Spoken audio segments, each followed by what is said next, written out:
akong gulay nga first time nakaluto dito sa sari-sari gikan sa Pinas. Di gadtong gikan ay nga ni ba sa Pinas mo ka sa palengke. Anong halo-halo na nga gulay daan slice. Ano ni sari-sari nga gulay. Karon nakakaluto din sa panihan nga pagkaluto ba. Hanap ang kanin na kuan-an rin, mabiktim.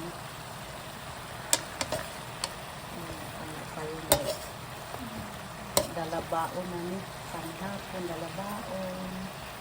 Ano ito lang, sari-sari. Kaya sa halo ang karni nga gamay.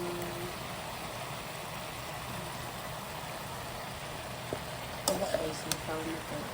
Sipaw na ito. Ayun ito.